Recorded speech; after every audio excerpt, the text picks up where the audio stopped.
Lauren is my name. I just turned 15. Allow me to share about my family when all in my life changed.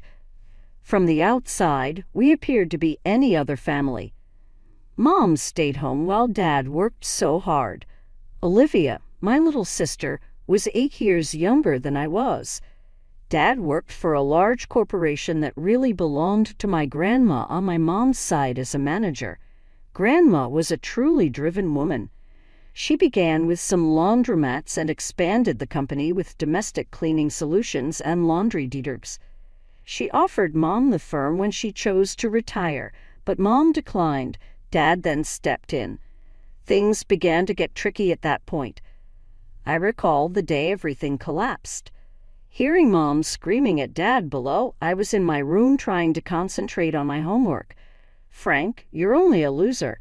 This is my family's company, my dwelling. I let you operate it. You should feel grateful." In the next weeks, things deteriorated. Mom and Dad hardly spoke, and when they did, their conversations usually descended into conflict. Though Olivia knew something was wrong, even at 7 years old, I attempted to keep her occupied. Then the day that fundamentally changed everything. When I returned from school, Dad was seated in the living room with a bag at his feet. With shaky voice, "Dad," I asked, "what's going on?" He moved over and gave me a firm hug. "I am sorry, sweetheart," he said. "I cannot remain here any more. None of us benefit from it." I felt as though I was not breathing.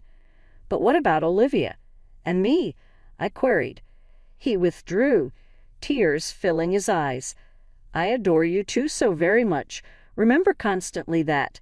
Sometimes, though, love simply isn't enough." He kissed my forehead, then moved to Olivia, who was observing with wide, perplexed eyes. He dropped to give her a firm hug. "Be smart for your big sister, okay, pumpkin." And he was gone exactly like that. I was empty when the door closed behind him. 1 hour later, Mom arrived home. She seemed not startled when I told her Dad had departed. She simply nodded in line with her expectations. "Good riddance," she said. "Mom, what I was hearing still astounds me." "How would you say that?" She turned coldly to face me. "Your father cheated on Lauren here, repeatedly over and once more. I couldn't stand it no more. That evening everything was permanently changed. I lay in bed and heard Mom in her room on the phone chatting. She sounded happier than she has in months, laughing. Though I was too exhausted to give any thought, I wondered who she was chatting to. Mom surprised us once Dad departed, just when I thought things couldn't be much more complex. She declared, "I have some news," one morning as we were enjoying breakfast. "I am going to be married." My cereal nearly made me choke. "What? Mom, Dad has only been gone for 3 months. She waved her hand as though it were not really important. "Sometimes, Lauren, true love finds you by surprise. You will know when you grow older." 2 weeks later, Paul moved in. As soon he was fine. People would say, "Oh, he seems nice from his tall and attractive stature." But from the off, something about him didn't appeal to me. Playing games with Olivia and helping her with homework, he tried with her. With me, felt like I didn't exist. At the corporation, too, things were shifting at the same time. Mom filled in after Dad left and brought Paul into the office with her. Always discussing business strategies, they appeared to go nicely together. I tried to concentrate on my own life, school, friends, and the typical teenage stuff, but it was difficult to get rid of the sensation that I was going invisible in my own home. When Mom and Paul declared they were building a new branch of the business in another city, things deteriorated. Mom announced one evening, "We're relocating. It is a fantastic chance for the company." She said then, "Paul and I have been talking, and we think it's best if you stay here." What I was hearing still astounds me. "Stay right here. In absence of you?" I asked, startled. Mom spoke fast. "You're almost done with school, and the new house won't have much room. Transferring shortly before your tests makes little sense. It tasted like a stomach punch. Where then am I expected to live? On street, I asked, trying not to wail. Don't be dramatic, Lauren, Mom chastised. You will live with your granny. She has consented to it already. Slammed the door and hurried off to my room. Tears of hurt and wrath ran down my cheeks as I lay in bed. I kept wondering, when did my own mother start to find me so burdensome? Not for me, but rather filled with packing boxes and goodbyes. The next few weeks whizzed by. Olivia, who didn't want to leave her pals behind, shed the tears. Trying to remain upbeat for Olivia's benefit, I helped her pack. Tears in her huge brown eyes, she said, "Will you come visit us, Laura?" I embraced her firmly. "Naturally I will, Squirt. You cannot easy get rid of me." Saw the moving van go from the porch with Grandma on the day they went. Mom gave me a short embrace and Paul nodded awkwardly. They left then, Olivia with them. Living with Grandma turned up not as horrible as I had thought. She was somewhat cool in her own sense. She gave me space when I needed it and always there with a cup of tea and a sympathetic ear when I wanted to chat. Still, it felt nothing like home. My 20th birthday arrived earlier than I had anticipated. I woke up that morning odd. I ought to have been thrilled, but all I felt was empty. Of course, Mom answered.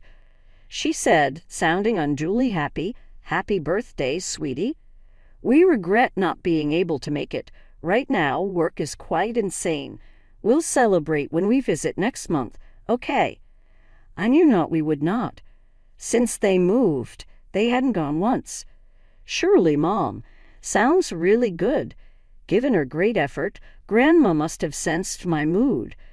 She ordered my preferred meal, let me have some friends over, and even made a cake by hand. I virtually forgot about anything for several hours. Grandma asked me into her office the following morning. Her solemn expression caused my stomach to turn around. Pointing to the chair across from her desk, she said, "Sit down, Lauren. We should talk." My thoughts flew. Oh no, is she throwing me out? Where should I go? She then grinned, reached for a little folder from her desk drawer, and, "Happy birthday, sweetheart. Open it." I did, and upon seeing what was within my heart, almost stopped. "Grandma, is this?" She nodded with glitter in her eyes. "Lauren, right now, the firm is yours. You have great potential. You have a good mind on your shoulders, and I have no doubt you will behave honorably for the company." Still in amazement, "But Mom and Paul, they're running it now," I remarked. Grandma's face clenched just a little. "They have a branch flowing here. Now you own the major corporation, the center of all that is happening." I sat there shocked. Me as well. Barely 20, the multi-million-dollar company owner. It seemed like a dream or a nightmare. "I don't know what to say," I at last said. Grandma slid her hand across the desk. "You have no need to say anything. Just promise me you will put your all on it." Still in amazement, I nodded. "I'll do. I promise." She sat back, content. "Great. I now want you to pay great attention since I have one more piece of advice for you." I leaned forward, grabbing at every syllable. Grandma instructed, "Call your father. The narrative has more elements than you could ever know, even if it's only as a consultant. Talk to him, hear him out." It took me a whole week to summon the bravery to contact Dad. We agreed to get together in a little cafe downtown. My heart seized when I saw him. He appeared worn and aged, yet when he saw me his eyes gleamed. First an uncomfortable quiet, then everything tumbled out. The divorce, Mom's remarriage, the relocation, Grandma's present. Dad listened silently, his face expressing all the range of emotions. He inhaled deeply when I stopped. "Laura, the divorce calls for some knowledge about you." Then he told me everything. Mom constantly denigrated him, labeling him a loser, therefore devaluating him and making him feel inadequate. He described how he became drunk during a protracted conflict and committed the worst mistake of his life. "I cheated on her," he said, his voice weighed with shame. "I felt bad straight away, but your mother turned it against me. She even threatened to take Olivia and you. She wanted me to pay alimony, give her all the property, and go." I sat there, startled. The mother I knew did not sound like this. "Why did not you fight it?" I queried. Dad stared at me with loving and sorrowful eyes. "Thanks to Olivia and you. I wanted neither of you to have a messy public divorce. I reasoned this would be simpler." Talking felt like a great weight was released from my chest. I felt like I had my dad back for the first time in a long time. I inhaled deeply before we departed and asked, "Dad, how would you feel about helping me with the company as a consultant?" His smile was the complete response. I demanded. The next few months whirled around. I spent long evenings studied for tests, and before I knew it, I was standing on stage at my high school graduation carrying a diploma. Grandma was beaming broadly in the audience. Mom and Paul vanished from sight, but by then I had come to know not to expect much of them. Summer arrived and I concentrated on applications to colleges, aiming high with Grandma's support and Dad applauding me from far away. I couldn't really believe it when the acceptance letters started showing up. The largest surprise, though, came when I opened the full-ride financial aid package for my first pick. I looked at the letter incredulously. Grandma pulled me in a hug and cheered. "Kiddo, you could do it." I knew. Late evenings and contests paid off. I chose to study business management. Given my company to consider, it felt like the wise decision, especially now. I had a corporation to run now, and the idea still felt surreal. But I was resolved to bring Grandma pride. Grandma wanted to hold a little celebration, just the two of us, to mark my entrance into college. We picked a bottle of sparkling cider and some elegant takeout. Grandma, even at an older age now, was not about to let me sip champagne. Dinner was halfway gone when the doorbell rang. Grandma wrinkled, obviously not expecting anyone. With downing my fork, I said, "I'll get it." My tummy dropped as I unlocked the door. My mother and Paul stood there, clearly agitated and impatient. They passed me into the home before I could say anything. Mom spent no time on greetings. "Mother, we really should discuss the company," she insisted. Stunned, I stood there as Mom started a rant. She hardly even asked about my graduation or college or looked at me, like I was not even present. She pressed, "Why can't we access the main accounts? And why are you stopping funds from being sent to our branch?" Grandma's voice grew stiffer. "Kelly, because it's not your decision anymore. Lauren owns the company currently. It will be her decision on its future and financial management." The chamber went quiet. After Grandma's words, I could sense the tension hovering about. Mom's face showed a tsunami of emotions, first disbelief, then fury, and lastly something calculated. Her whole demeanor changed suddenly. "Lauren, sweetheart," she began, her voice rife with false politeness. "I have missed you really extensively. Why not join us live?" Blinking, I was surprised by this abrupt shift. Mom moved forward, stretching out as though she wanted to touch my arm. I started to back off automatically. "We have fit rather well in the new city. Our residence is lovely. There is a room exclusively for you. We could arrange a desk for your study and work and purchase you a new computer." "No, Mom," I responded with great conviction. "I'm content right now. Grandma needs me. I have friends. I go to school." Mom's smile trembled for a second, then she straightened out fast. "Well, we could always relocate back here should that be the problem. We may occupy our former house just as before. That would be great." I shook my head. "Mom, it isn't about the house. It encompasses everything." Her eyes were clearly gathering barely restrained wrath. I asked the question that had been burning inside me for months before she could say anything. "Mom, why did you really divorce Dad?" She halted, shocked. "Well, your father repeatedly cheated on me. I found it boring. He left us for his lover and skipped alimony entirely." "That's not true," I answered softly. "Dad gave me all the information. It happened once and was related to your treatment of him. You kicked him away. He did not desert us. And he has been making monthly alimony payments." Mom's face contorted with wrath. "How dare you, you sloppish little brat! You have no business meddling in my personal life. I chose where to live. Everything here is mine." Quietly observing, Grandma moved forward at last. Her voice was cool but firm, stronger than I had ever heard. "That's enough, Kelly," she declared. "You seem to have missed a couple of things. They belong to me, not you, this house, the firm. I handed Lauren the company since I rely more on her judgment than on yours.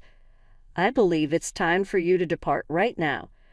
Grandma forcibly walked Mom and Paul out of the house, and I watched with conflicting emotions.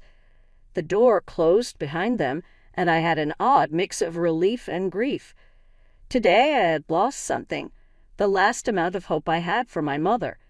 But I also acquired something, a clear idea of my destiny and the solace knowing I wasn't alone. "Who now?" My voice muffled against Grandma's shoulder asked.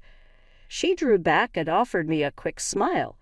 "We now resume honoring your college acceptance, and tomorrow we begin to map your actual destiny, not the one your mother sought for you." After the incident with Mom and Paul, the next morning I woke up to voices downstairs. Intrigued, I slinked down the stairs to have a look into the living room. Dad was seated on the couch, engrossed in discussion with Grandma, shockingly. Grandma explained why she had phoned Dad over as I sat down next to them. "I have been thinking about Olivia," she remarked. "Your mother? Well, I'm not sure she's in the ideal situation right now to look after her. I had advised your father to try for Olivia's custody." I got a flash of hope. "Absolutely, Dad. Are you planning to do it?"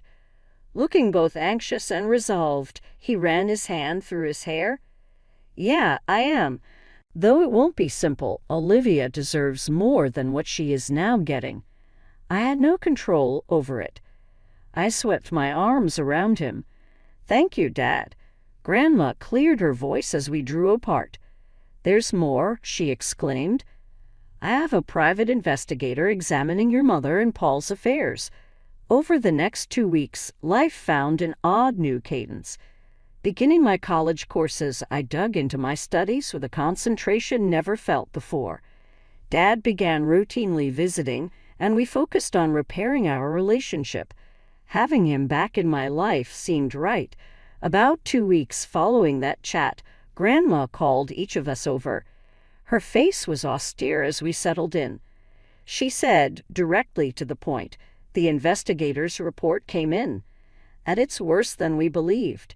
She put the facts out, each one striking me like a punch. Years before the divorce, Mom had been lying to Dad. Her affair with Paul began when she still lived with Dad. There were hotel receipts, documentation of pricey presents, all of which clearly painted a picture. Still, that was not the worst of things. Grandma's voice firm. "Paul is a con man," she added. "He has past performance of this kind. He encourages rich women to relocate their money, then flees with it after charming them." I grew ill. "So, when they wanted to move the money in the company?" Grandma nodded. "Exactly. He was going to vanish after stealing it." Each immersed in our thoughts, we sat silently. Grandma advised us at last to face Mom with the truth. We scheduled the meeting for the next day. Mom showed up at Grandma's place, clearly upset and impatient. Her face transformed when she noticed Dad also there. One of the toughest talks I have ever had ensued. Grandma arranged all the proof: the affair, Paul's past of dishonesty, and his scheme to pilfers from the business. I watched Mom's face with every bit of information, trying to see any shame or understanding. Still, all I saw was denial. "This is absolutely ridiculous," Mom answered with a guarded tone. "Paul loves me. He never would have done it. You all simply envy our happiness." Dad tried to talk her through using reason. "Kelly, kindly review the material. Consider Olivia. With this kind of man you wish around our daughter." Mom would not pay attention, though. Her cheeks flushed with rage. She got to her feet. "I have no need of listening to this. Paul is a wonderful dude. I totally trust him. You all simply want to destroy my life." She shot out with that, slamming the door behind her. I came to see as we sat there, this was not the end. It was only the start of a protracted and demanding struggle. Looking at Dad and Grandma, though, I realized I wasn't confronting it alone. Legal fights and emotional ups and downs swept across the next few months. Dad submitted for Olivia's custody using Grandma's great support and legal knowledge. I tried to keep concentrated on my studies, but it was difficult to resist becoming sidetracked by all around me. When the day for the custody court arrived, I insisted on showing up. All things considered, it was difficult. Mom's attorney sought to make Dad seem as though he had little bearing on our lives. But our attorney was poised. He provided documentation of Dad's consistent alimony payments, his attempts to stay in contact with us, and his steady current life. The major surprise then came from the private investigators' findings on Paul's criminal background and their scheme for corporation theft. As the truth emerged, I observed Mom's face. She seemed startled first, then enraged, and last lost. I felt almost sad for her for a moment. Nearly almost. I experienced a range of feelings when the judge assigned Olivia to Dad complete custody. Relief that Olivia will be safe, but also grief at having come to this. Mom walked up to us as we exited the courtroom, Olivia in Dad's arms. She screamed, angry eyes shining, "This isn't over." Grandma entered our space between us. "Absolutely, Kelly, it is. Go home." Mom's situation really grew worse after that. The court directed her to pay Olivia's dad child support. She had always believed she would be the one getting help, not paying it, so it was rather shocking. Trying to avoid the family strife, I poured myself into my studies and kept studying about the business. Hearing that Paul had left Mom, running off with another woman and a sizable portion of Mom's personal savings, though, made me somewhat happy. Dad phoned me one evening in fall. His voice possessed a tight emotional quality. "Your mother dropped by my house today," he remarked. "Said she made a mistake and wants us to be a family once more. She wants to make up." My heart closed. A bit of me wanted him to say yes. I preferred things to return to their former state, but at last I knew better. Everybody had gone through much too much. I told her no, Dad said with great force. I informed her that ships sailed long time ago and that I wouldn't put you or Olivia through that again. I inhaled something I never knew I was carrying. "Good," I responded, startled by the forcefulness of my voice. "Dad, you are deserving of better." "We all do," Dad said once again after a silence. He was smiling when I heard him. "When did Lauren turn so wise?" I left lighter than I had in a long time. I picked skills from the best. I gazed about Grandma's house after hanging up the phone. Beside a stack of company papers, my textbooks were strewn over the desk. From the bulletin board, pictures of me with Dad and Olivia grinned back. The life I pictured a year ago was not this one. It wasn't flawless. Still much to learn and many obstacles still lie ahead. Nonetheless, it was actual. Mine was it. I considered Mom, now alone following all her preparations and manipulations. Though I felt a little sympathy, justice took front stage most of the time. She made decisions now she had to live with the results. For my part, I had a family that loved me, a business to run, and an exciting future. That wasn't the road I anticipated. But as I stood at the beginning of my new existence, I came upon a crucial insight. Time passed while I juggled running a multi-million-dollar company with college. I was immersed in textbooks and financial reports midway through my degree before I knew it. While lectures and late-night study sessions occupied the week, weekends were holy. I loaded my bag every Sunday and drove to Dad and Olivia. Olivia would run to me screaming, "Lauren," the instant I stepped in. She hugged me and tackled me. She was all long legs and endless vitality at 12. Usually wearing an apron, Dad would leave the kitchen right before dinner, grinning and exclaiming, "Just in time for a meal." That became my anchor on those weekends. Dinner would be shared by us, Dad and I conversing about the company while Olivia eagerly shared her school week. Dad and I would often stay late reviewing business plans after Olivia turned in for bed. Every Thursday was spent at Grandma's, where she created a feast that smelled like apple pie and roast chicken throughout the home. We would chat about everything and nothing on the balcony after lunch. Grandma used to say, "I always knew you had it in you, Lauren," holding my hand. I became both excited and scared as graduation drew near. Dad was running the business according to promise and getting me ready to inherit it. One evening he said, "I'm ready to hand over the reins whenever you are." I gave him a firm hug. "Thank you, Dad, for everything."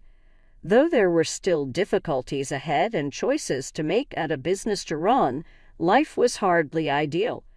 But looking at Dad, Olivia, and Grandma, I realized we could overcome anything together.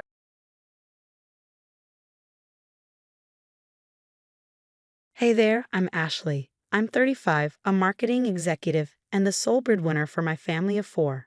Lately, life's been a balancing act, but I'm holding it together. It's 6 a.m., and my alarm blares. I drag myself out of bed, careful not to wake Harry. He's still snoring and won't be up for hours. I tiptoe to the kitchen and start the coffee maker. The smell of caffeine is sometimes the only thing keeping me going. "Mom, where's my science project?" Emma's voice echoes from upstairs. "Check the dining room table, sweetie." I call back, scrambling eggs for breakfast. Liam shuffles in, rubbing his eyes. "I don't want to go to school today," he mutters. "Come on, champ, you've got this." I ruffle his hair and slide a plate in front of him. The morning rush is always chaos.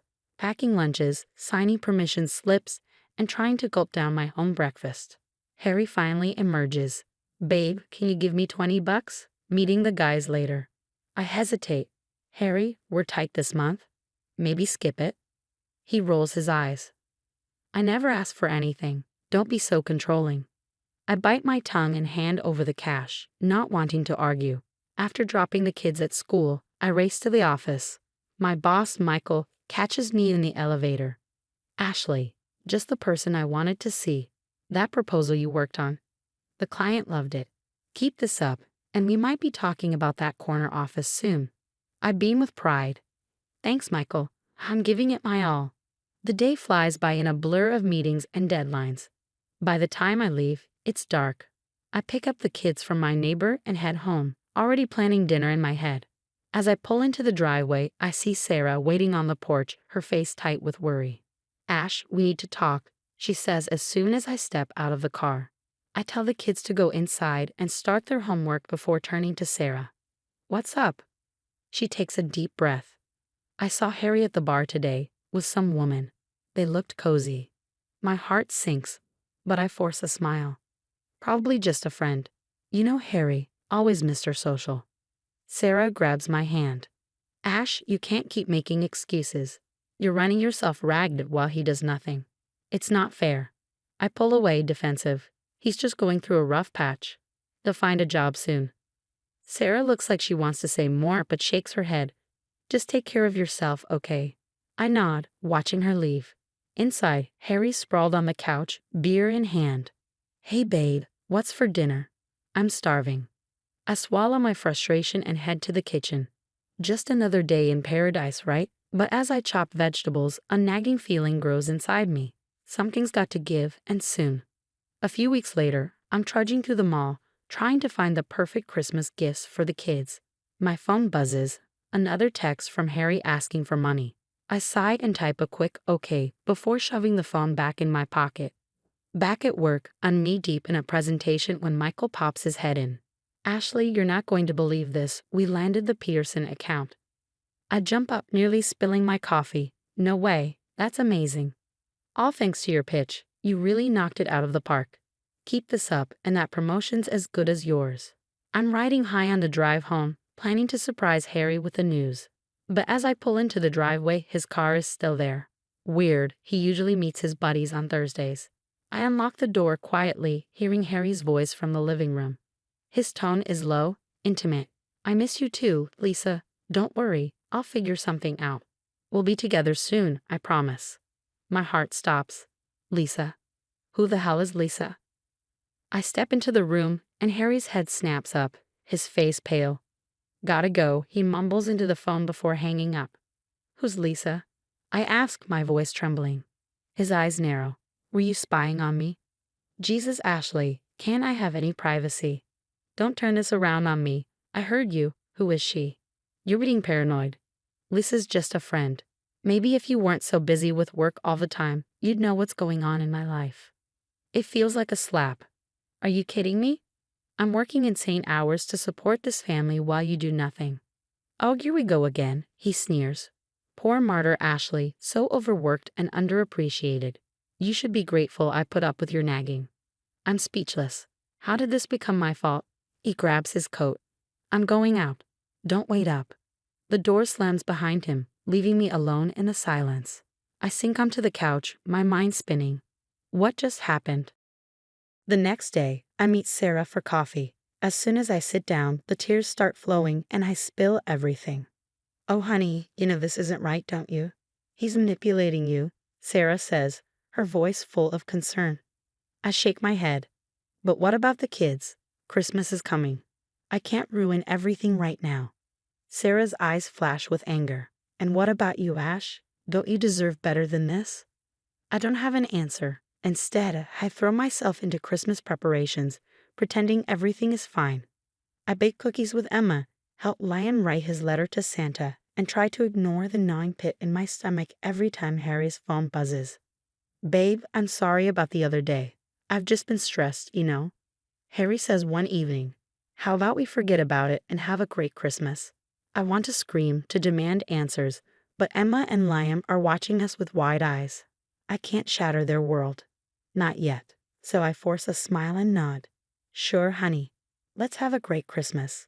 Christmas Eve comes, and I'm rushing through the crowded mall, grabbing last-minute stocking stuffers. My phone buzzes nonstop, Harry, asking when I'll be home.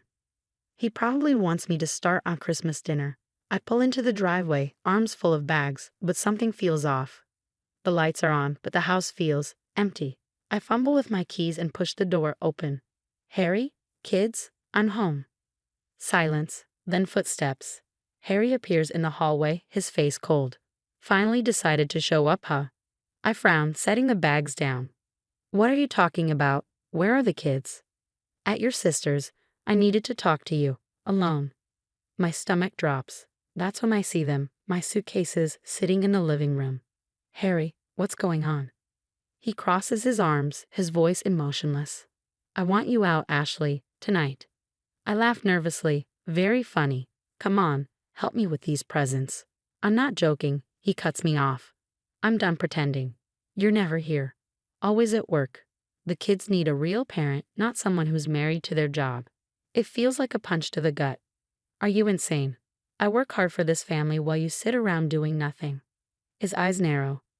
See, this is exactly why you need to go. Always criticizing, never appreciating what I do. Well, I found someone who does. Lisa understands me. The world tilts sideways. Lisa, the woman you were talking to on the phone. He nods, a cruel smile tugging at his lips. That's right, we met online. She's everything you're not, supportive, loving, present. Tears sting my eyes. You can't do this.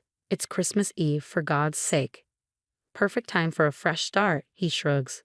New year, new life. Without you. I'm shaking now, anger and fear battling inside me. The kids. We'll be fine, he interrupts, his voice cold and calculated. In fact, I'll be filing for full custody. After all, what judge would give the kids to a workaholic mother with no family to help out? The low blow hits hard. He knows I'm an orphan. He knows how much that hurts. You bastard, I whisper. Face it, Ashley. You've got nowhere to go, no one to turn to. You're all alone, just like always. I'm sobbing now, pleading. Please, Harry, don't do this. We can work it out. But he's not listening. With one final push, I'm stumbling out onto the porch, my bags tumbling after me. The door slammed shut behind me. I stand there, numb with shock, staring at the closed door. The Christmas wreath mocks me with its cheerful ribbons. Inside, I hear Harry on the phone. Hey babe, it's done. Come on over. Reality crashes down. This is really happening. I'm homeless on Christmas Eve. With shaking hands, I pull out my phone and dial Sarah's number. Ash, what's wrong? Her voice is thick with sleep. He kicked me out. I choke out, my voice barely above a whisper. Harry, he's leaving me for someone else. That son of a... Sarah cuts herself off. I'm coming to get you right now. Don't move. I nod, forgetting she can't see me, and sink down onto my suitcase. The night is cold, but I barely feel it. Headlights appear down the street, and for a moment, I think it's Sarah. But then I see her. A blonde woman, practically bouncing as she walks up Harry's, driveway. She knocks on the door, and it opens immediately. Harry pulls her into a kiss. Lisa, it has to be. I turn away, unable to watch. Moments later, Sarah's car pulls up. Sarah leaps out of her car and pulls me into a tight hug. Oh honey, I'm so sorry. Come on, let's get you out of here. As we drive away, I catch one last glimpse of the house in the rearview mirror. The Christmas lights twinkle merrily, oblivious to the fact that my entire world has just shattered. What am I going to do? I whisper. We'll figure it out together. You're not alone, Ash. I promise. But as the house disappears from view, I can't help but feel like I've lost everything. Merry Christmas to me, right? The first few weeks after Christmas are a blur. I crash on Sarah's couch, throwing myself into work to avoid thinking about it all. Michael notices my renewed drive. Ashley, your performance lately has been exceptional. I think it's time we talked about that promotion. I blink, surprised. Really? Even after? He smiles warmly. Your personal life doesn't define your professional worth. The job's yours if you want it. With shaking hands, I sign the contract. The pay raise will help with the divorce costs. Speaking of which, I meet Linda, my new lawyer, later that day. She's a force of nature in a power suit. So he kicked you out on Christmas Eve. What a charmer, she scoffs, flipping through my case file. Don't worry, we'll nail him to the wall. And nail him we do. Linda uncovers years of financial records showing Harry's complete dependence on me. But the real bombshell drops a month into the proceedings. You're not going to believe this, Linda says, striding into her office where I'm waiting. Your husband's girlfriend? She cleared out his bank accounts and disappeared. Turns out she's wanted in 3 states for running similar scams. I can't help but laugh. The divorce hearing is brutal. Harry shows up looking disheveled, begging the judge for leniency. But as the evidence of his infidelity, financial irresponsibility, and emotional manipulation mounts, I see the judge's expression harden. In light of the evidence presented, I'm granting full custody to Mrs. Walker. Mr. Walker will pay child support as outlined in the agreement. Harry's face crumples. But where am I supposed to go? What about the house? The judge's voice is ice cold. Perhaps you should have considered that before your actions, Mr. Walker. As we leave the courthouse, a weight lifts off my shoulders. Emma and Liam run to hug me, and for the first time in months, I feel hope. How's it feel to be free? Sarah asks. I grin. Honestly, amazing. Oh, guess what? I started a support group at work for women going through similar situations. You should see how many people showed up. Sarah beams. Look at you, turning pain into purpose. I'm so proud of you, Ash. Just then, my phone buzzes. Harry's name flashes on the screen. I hesitate for a moment, then decline the call. Everything okay? Sarah asks. I nod, smiling. Yeah, actually, everything's great. Later that night, as I tuck the kids into bed, Liam asks, Mom, are you happy now? I pause, really thinking about it. You know what, sweetie? I really am. Emma pipes up. We are too. It's nice seeing you smile again. I hug them both tightly, feeling tears prick at my eyes. But for once, they're happy tears. As I settle onto the couch, my phone buzzes again.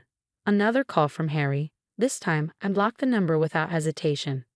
Looking around at my new home, filled with warmth and love, I realize something. This isn't an ending. It's a beginning. And for the first time in years, I'm excited to see what the future holds. That's my story. Now, I have a question for all of you. If you were in my shoes, would you have given Harry a second chance after discovering his secretive behavior? Or would you have confronted him immediately? Where do you draw the line between being supportive and being taken advantage of in a relationship? Share your thoughts in the comments below.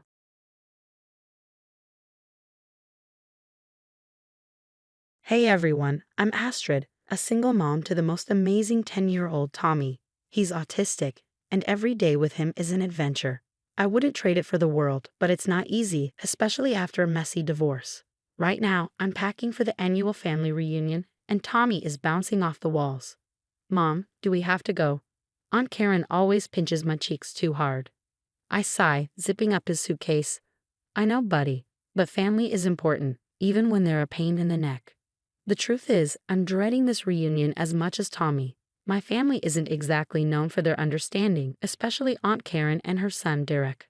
Last year, Karen had the nerve to say, maybe if you disciplined him more, he wouldn't be so, you know. Yeah, I know, Karen. But as a special education teacher, I've dedicated my life to advocating for kids like Tommy.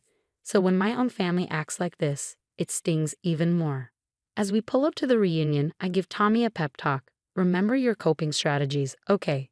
If it gets too loud or overwhelming, just give me the signal, and we'll take a break. He nods, clutching his favorite fidget toy. Can I bring my own snacks? What if they don't have anything I can eat? Already packed, kiddo. I've got your back. We step out of the car, and the fake smiles begin. Aunt Karen is the first to greet us, her voice dripping with that insincere sweetness. Oh, Astrid, and little Tommy, hadn't you grown? She reaches for Tommy's cheeks, and he flinches. I step between them, forcing a smile. Hey, Aunt Karen, remember, Tommy's not big on physical contact. She huffs. Well, I never. In my day, children respected their elders. I bite my tongue. It's not worth the fight. Then I spot Derek lounging by the grill, his phone in hand, mischief in his eyes. Hey, cuz, brought the, he says, using a slur that makes my blood boil. I take a deep breath. Derek, that word is not okay. Tommy is autistic, and he's brilliant. Derek rolls his eyes. Whatever, same thing, right? I'm about to give him a piece of my mind when Tommy tugs on my sleeve. Mom, can we go inside? It's too loud out here. I nod, shooting one last glare at Derek as we head in. As we walk inside, I overhear the whispers. Poor Astrid, stuck with that burden. I heard autism is caused by bad parenting. Why'd she even bring him? He'll ruin the reunion for everyone. My heart cracks, but I stand tall. We faced worse.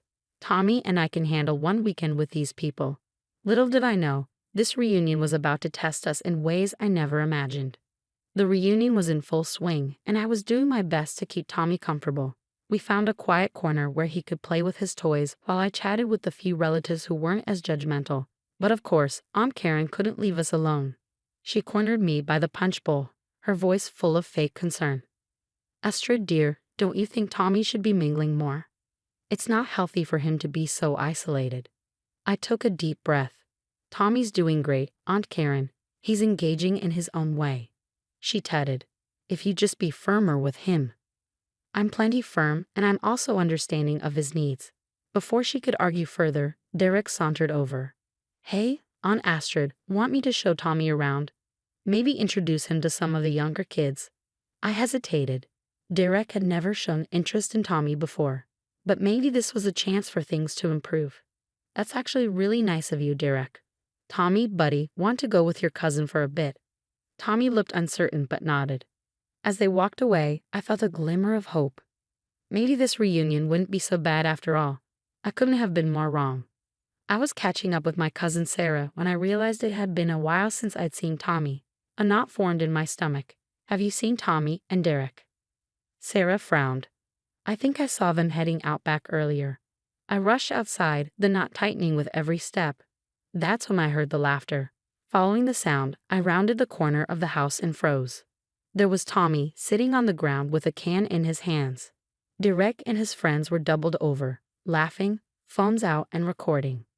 As I got closer, I realized with horror what Tommy was holding, a can of dog food. Tommy, no, I shouted, rushing over. Spit that out, honey. Tommy looked confused and upset. But Derek said it was a special snack. I turned on Derek, fury boiling over. What the hell is wrong with you?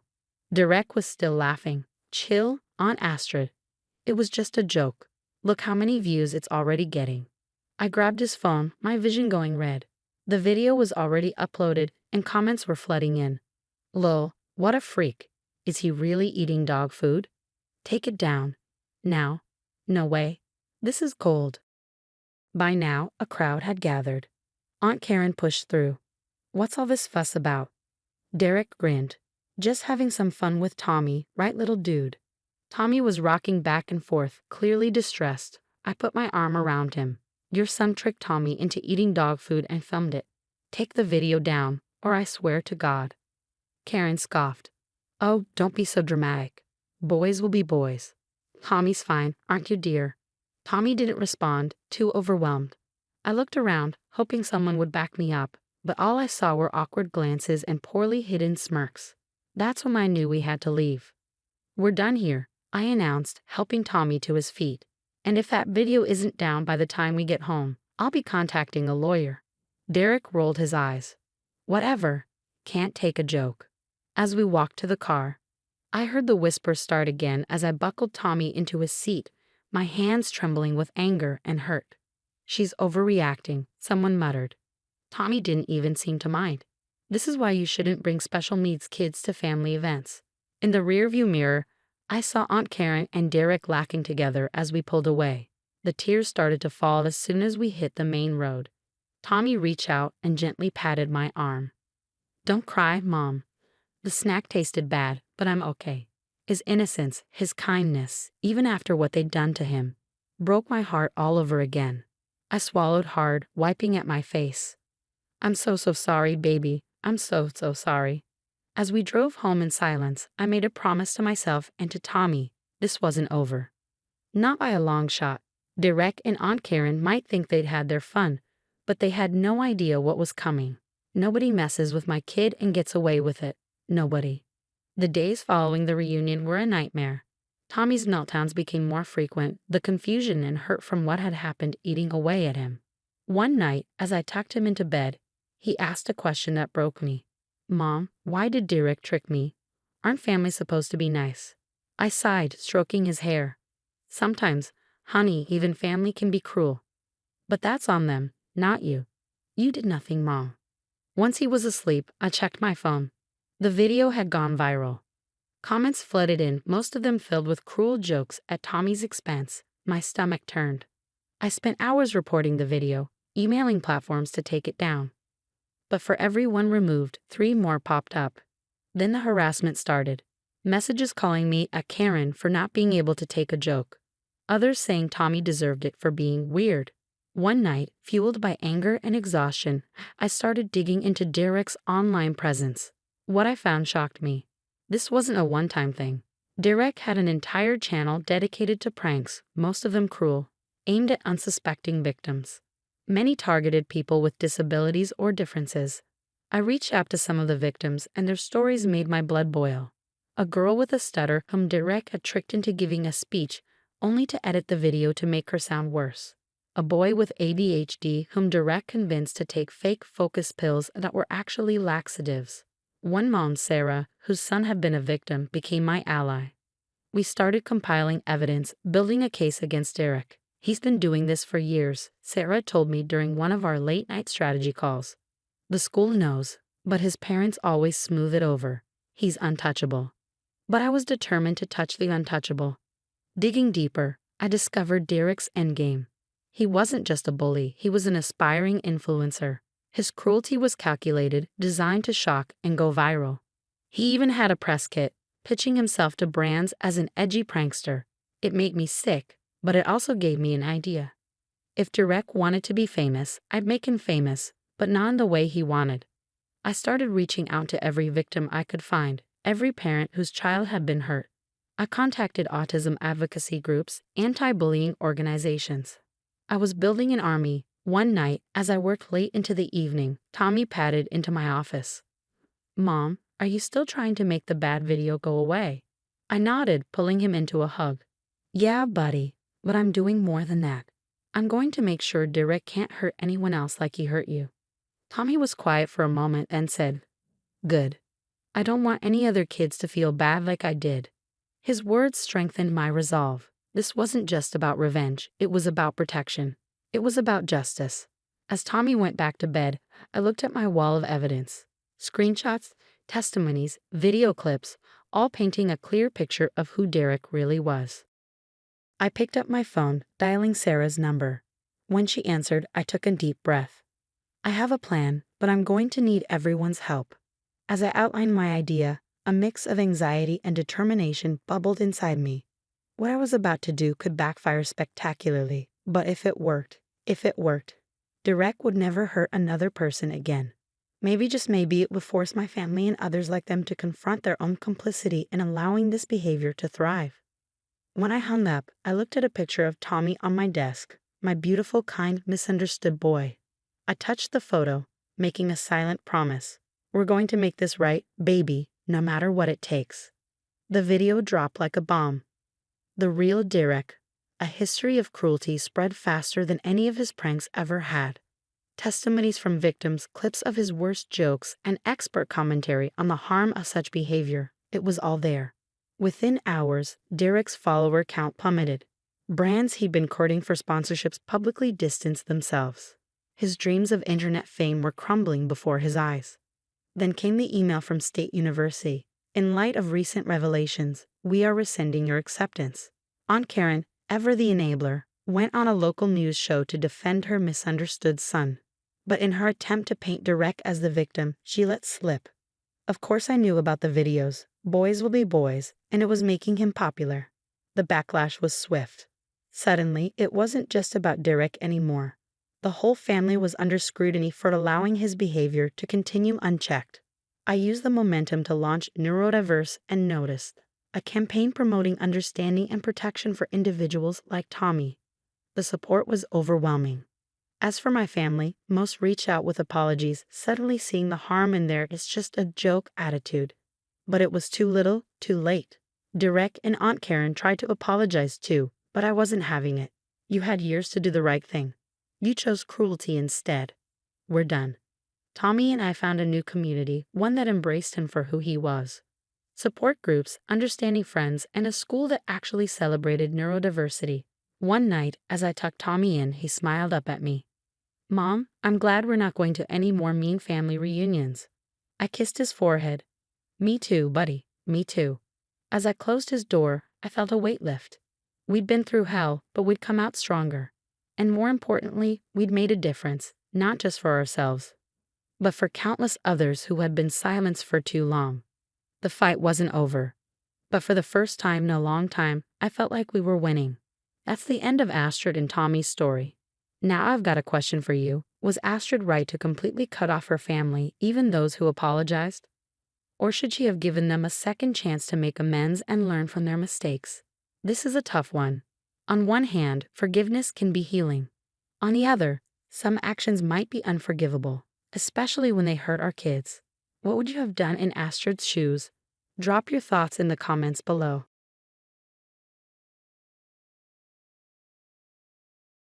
Hey there, I'm Michael Anderson. Just your average 40-year-old history teacher living the suburban dream in Boston with my wife, Lisa, and our son, Ethan. Ethan's a smart kid minus 17 and already setting his sights on Ivy League schools. Since the day he was born, I've been stashing away money for his college fund, dreaming of him walking across some prestigious campus. Life was good. I'd come home from teaching teenagers about the Civil War, and Lisa would be there, usually on the phone with her sister, Vanessa. Now, Vanessa was a whole different story. She had a talent for burning through money faster than a teenager with a credit card. Always calling Lisa with some new crisis, car trouble, maxed out credit cards. It was like a broken record. I tried to keep the peace because, well, family is family. But every time Vanessa called, my blood pressure spiked. One night, I was sitting at the kitchen table with a calculator, going over Ethan's college fund. He's been talking about schools like Harvard and Yale, so I wanted to see where we stood. That's when I noticed something wasn't right. The numbers didn't add up. At first, I thought I was just tired, maybe had too much coffee, but no matter how many times I checked, the math was off. "Hey, Lisa," I called out. She walked in, still on the phone with, you guessed it, Vanessa. "What's up?" she asked, covering the mouthpiece. "These college fund numbers look off. Did we make any withdrawals?" Her face froze. It was like watching a deer in headlights. Maybe it's a bank error," she said, trying to play it off. But I knew something was wrong. She quickly mumbled something to Vanessa and hung up, but the damage was done. Doubt was already creeping in. "Lisa, what's going on?" I asked, trying to keep calm. "Nothing, Michael. You're probably just tired. Let's look at it in the morning," she said, brushing it off. But I couldn't let it go. I stayed up late, combing through bank statements.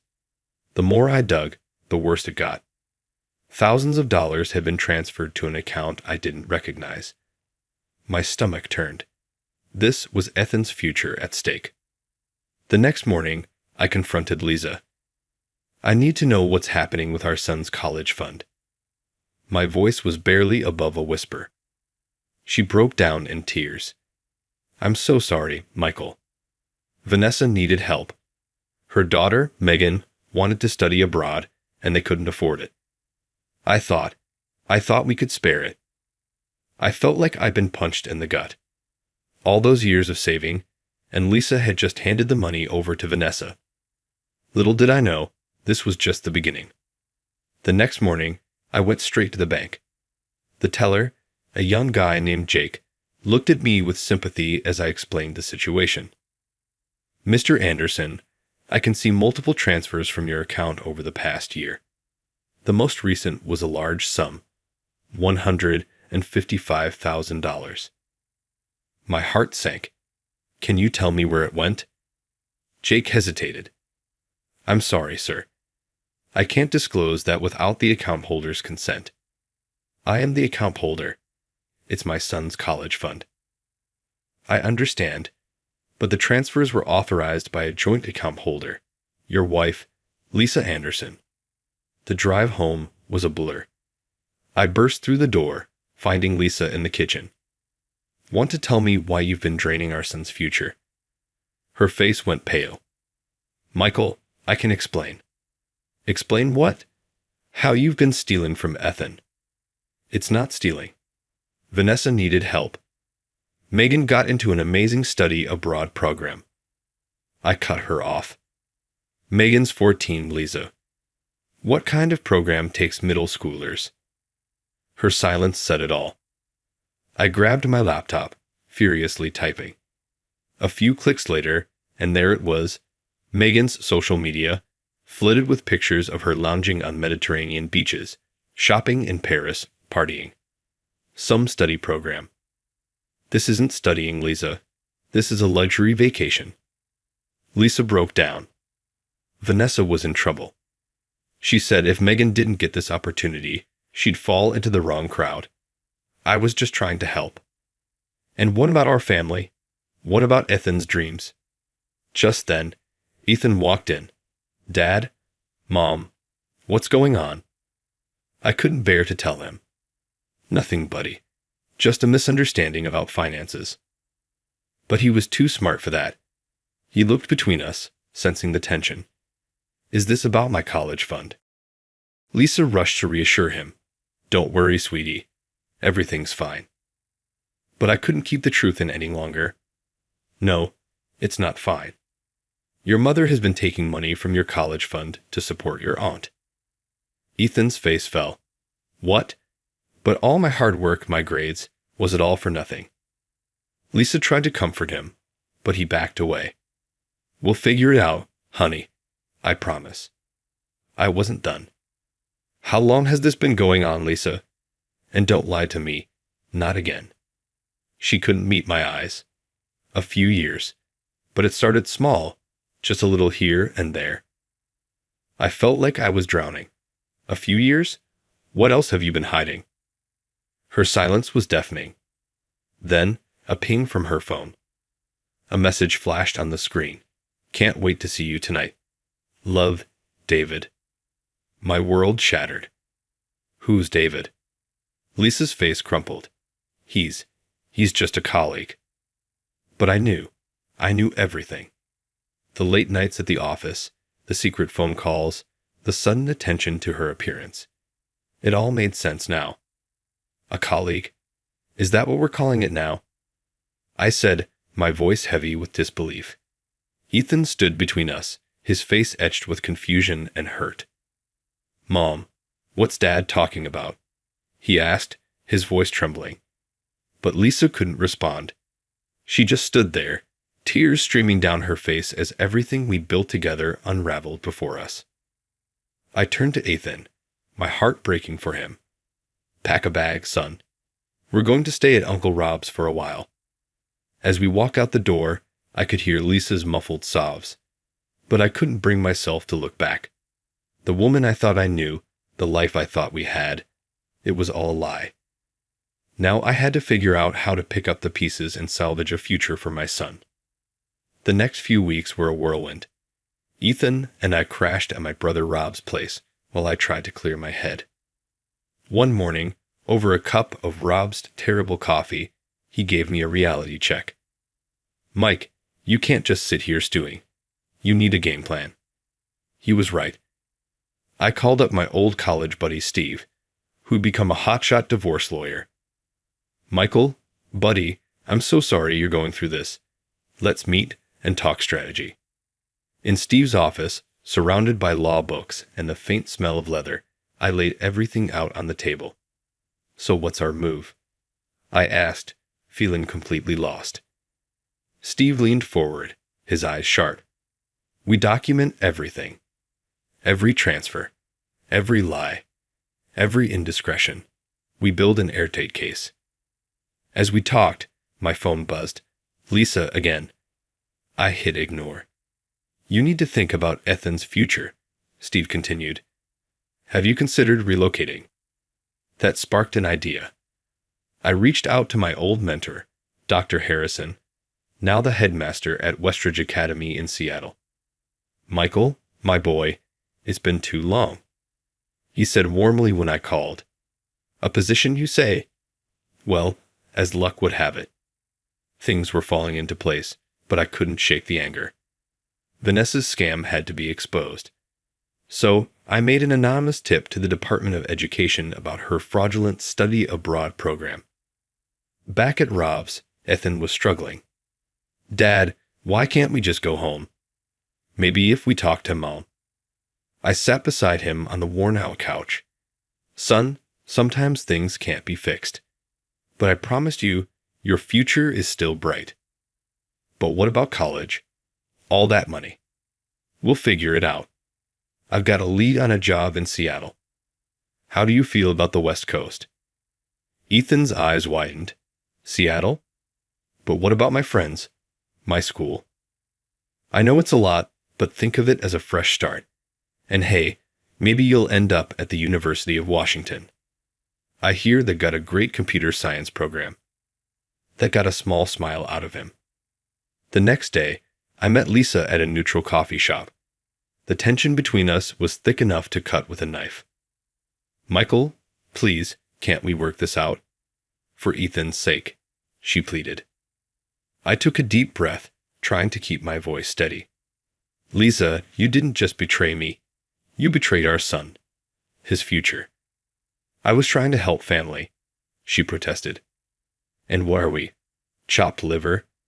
I couldn't keep the bitterness out of my voice. By the way, how's David? Her face crumpled. It's not what you think. Save it. I've already talked to a lawyer. And Lisa, you might want to lawyer up too. I hear your firm is looking into some discrepancies. Her face went pale. What did you do? I stood up, tossing a few bills on the table. What you should have done. The right thing. As I walked out, my phone pinged. It was an email from Westridge Academy, offering me the position.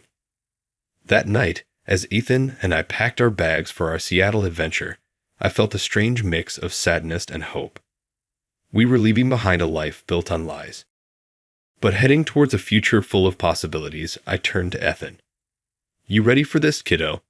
I asked, ruffling his hair. He gave me a determined nod, his eyes clear. Yeah, Dad, let's do this. As we loaded the car for our move, I caught a glimpse of Lisa standing across the street, tears in her eyes. There was a time when seeing her like that would have broken me, but I didn't waver. The road ahead was long, but for the first time in weeks, I felt like we were on the right path. The day I served Lisa with divorce papers felt surreal. She sat at the kitchen table, her face crumpling as she read through the documents, realization dawning on her. Michael, please. We can work this out, she pleaded, desperation in her voice. I shook my head. It's too late, Lisa. The trust is gone. As I turned to leave, her voice stopped me. What about Ethan? He needs his mother. He needs honesty and stability, something you couldn't give him. The next few months were chaotic. Lisa's law firm launched an investigation into her finances, uncovering years of misconduct. One day, her former colleague, Tom, called me. Mike, I don't know how to say this, but Lisa's been disbarred. There might be criminal charges. I felt a mix of vindication and sadness. Thanks for letting me know, Tom. Meanwhile, Vanessa's fraudulent study abroad scheme exploded into a public scandal. Her face was plastered across news outlets. One evening, I overheard Ethan talking to his cousin Megan. I'm so sorry, Megan. I had no idea, Ethan said, his voice soft. It's not your fault. Are you okay? Megan's voice cracked over the line. Ethan looked at me, his eyes full of confusion. I pulled him into a hug. Sometimes, kid, the people we love make big mistakes. But we'll get through this. Our move to Seattle was a breath of fresh air. Westridge Academy welcomed me warmly, and Dr. Harrison introduced me to the faculty. Everyone, please welcome Michael Anderson, our new American history teacher. Michael, care to say a few words? I cleared my throat, smiling. I'm honored to be here. Looking forward to shaping young minds and maybe learning a thing or two myself. Ethan thrived in his new school. One afternoon, he ran into our apartment, waving a letter in his hand. Dad, I got in. Full ride to UO. I grabbed him in a bear hug, my heart swelling with pride. I knew you could do it, son. That night, as we celebrated, I couldn't help but reflect on our journey, the betrayal, the pain, but also the strength we'd found. Months later, Rob called with news. Mike, you might want to sit down for this. Lisa's facing jail time. The embezzlement charges. It's not looking good. I sighed, feeling a complex mix of emotions. Thanks for letting me know, Rob. How's she holding up? Not great. She's lost everything. Her career, her family. After hanging up, I found Ethan in his room, poring over college brochures. Hey, kiddo. Got a minute? We talked about Lisa, about forgiveness, about moving forward. His maturity amazed me. Dad, I'm angry at Mom, but I don't hate her. Is that okay? I hugged him tight. That's more than okay, son. It's what makes you you. Later, I stood on the balcony, looking out over the Seattle skyline. A sense of peace washed over me. We'd been through hell, but we'd come out stronger. Ethan was heading toward a bright future, and I had a new lease on life. The road hadn't been easy, but standing there, I knew we'd made it. We'd survived the betrayal, cut out the toxicity, and built something beautiful from the ashes of our old life. And that, I realized, was the greatest triumph of all. What would you do if you discovered your spouse had betrayed your child's future? Share your thoughts below.